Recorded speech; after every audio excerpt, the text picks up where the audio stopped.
Welcome back to the Mascoutin Valley Railroad, everybody. Today we're going to do something a little different with our video. We're going to show you some train show coverage at the Chicagoland RPM, and then we're also going to go over our corner module wiring. So sit back and enjoy. This was my first time at a RPM meet, and I have to say the Chicagoland meet did not disappoint. I only attended it for one day, but I should have gave myself the full 3 days to not only view all of the models that were displayed, but to talk to some of the vendors, and then also give myself a chance to enjoy all the clinics. We did attend one or two clinics, but it really only scratched the surface of all of the information that was being shared at this meet. I didn't get a chance to thoroughly review all the models. Again, we were kind of strapped for time, but all the models that were there were outstanding, and it was neat to kind of talk to the people that had built them. They shared their techniques and just the different information sources that they used to kind of come up with the ideas for the models. I mean, it was really a unique experience, and if you ever have a chance to go to an RPM meet, I suggest going to them if you love the hobby as much as I do, because it's not only did I learn a lot, but I got to meet some new friends and and hang out with some old ones, and and just kind of sit back and enjoy model railroading in a relaxed atmosphere. So I can't say enough about the RPM myself. Like I said, these models, they're outstanding, and these are just a few of my favorites. There were dozens more that I didn't photograph here.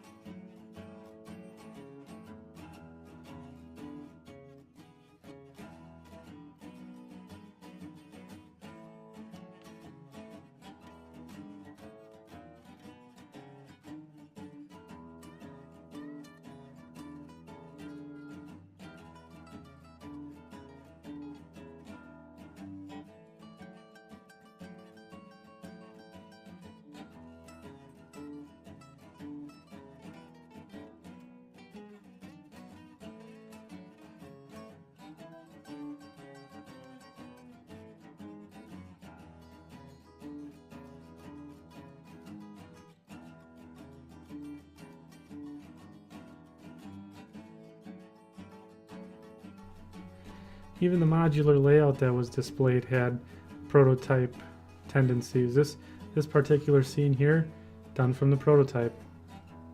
And check out these cars with the graffiti. They're just ridiculous. I don't know, I thought this was excellent modeling here. Insert the horn.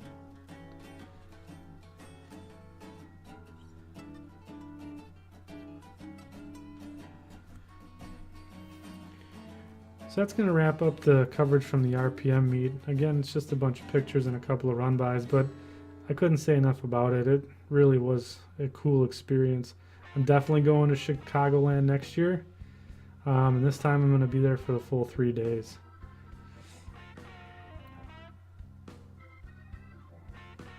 Our next segment here, we're going to capture a little rail fan footage. I normally don't put this into video, but we captured a train coming to Chicago near Fond du Lac, Wisconsin, and kind of doing some helper service, sort of.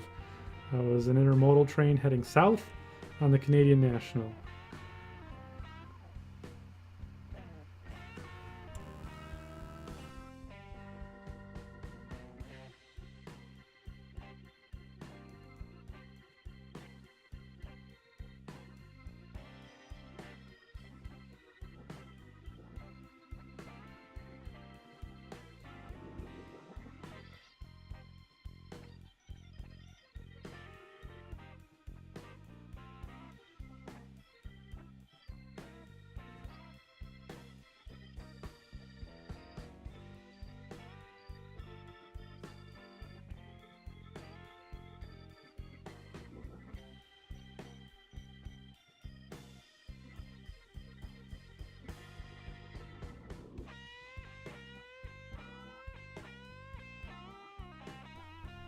And there's the DPU bringing up the rear to push it up Byron Hill.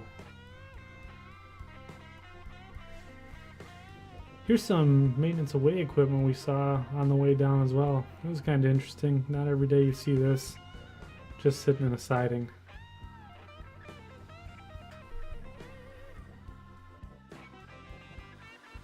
Alright, so first thing we're going to do is rattle off all the materials that we're going to need to complete this project.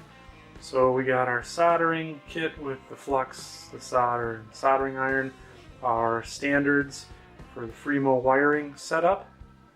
We've got some 14 gauge stranded wire, not solid wire, stranded wire for the buses.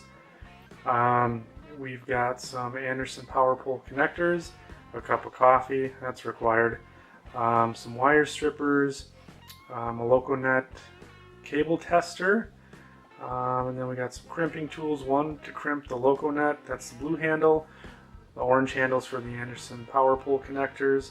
We've got connectors, RJ11 6 position, 6 conductor connectors, not to be confused with RJ12.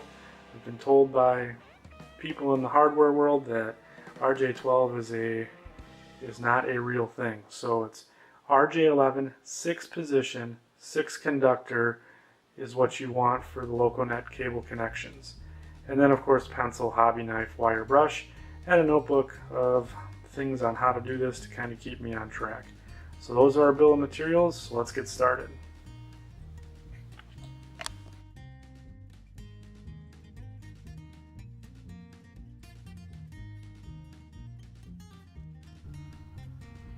So not every day you get to see someone underneath the layout doing some wiring, mainly dragging wires through the superstructure. So figured just show you that.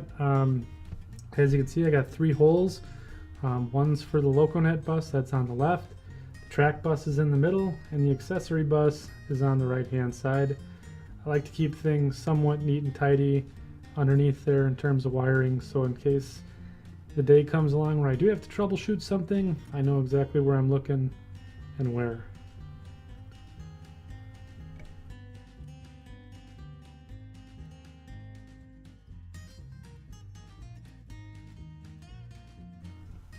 Here we're wiring up the track bus. I'm using 14 gauge stranded wire. As you can see, there's quite a bit of flex to it as opposed to using 14 gauge solid. I still use the THHN because of the durability and the high volt capacity, so it's good enough to carry the track power. I think this stuff's rated for 600 volts. Yeah, so it's just me dragging wires again underneath. Riveting video here.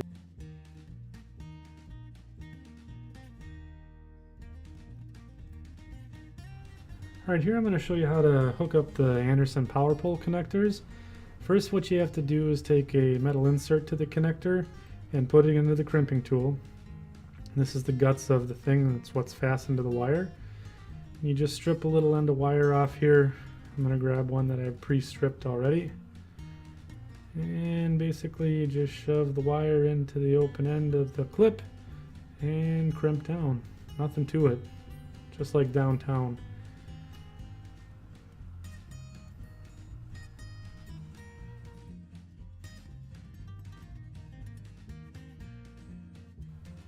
So that's it. Basically it's just a wire with a metal contact on the end, and as you can see that's pretty tight. Then you take one of the connecting housings and all you do is just find the little bump or the indent in the connector and then find the bump inside the casing, and then that's how it clips in. So you'll just insert it right over the top of there, push it up until you hear a clicking sound, and then just like that you've got an Anderson power pole connected wire. Pretty simple.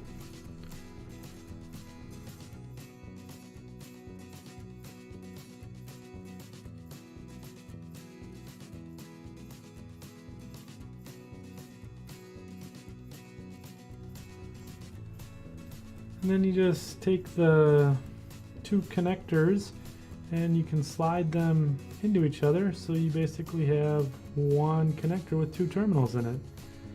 These things are pretty slick. Can't really mess them up. They're engineered so that they can only go one way. So it's a easy thing to use for your model railroad wiring.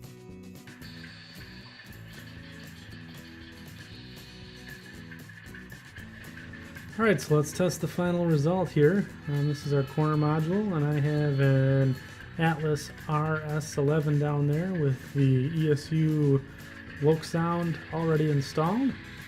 This is going to look good in the Mascoutin Valley green. As you can see here, you just crawl right along. It's amazing how fast the track gets dirty. I cleaned it prior to running here.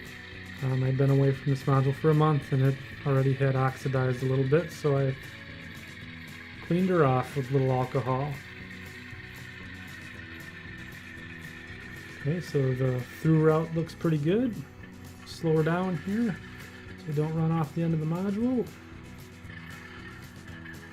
And we'll get the direction switched. Flip the turnout. And should be all clear.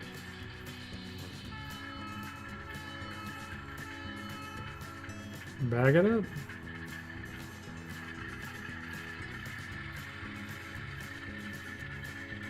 If this is your first time to the Mascoutin Valley Railroad or my YouTube channel, go ahead and subscribe so you guys can keep up to date with what we're doing on the layout and the module progress. And if you want to keep watching videos about my model railroad, I'll put a couple up here in the window and you can go ahead and click on them and continue to watch layout progress on the Mascoutin Valley. I just want to thank you guys for watching, and if you have any comments or any questions on how I did it or what I was up to, put them in the comments below. That's going to do it for today, and I hope you guys are all doing well, and until next time, keep her in notch 8.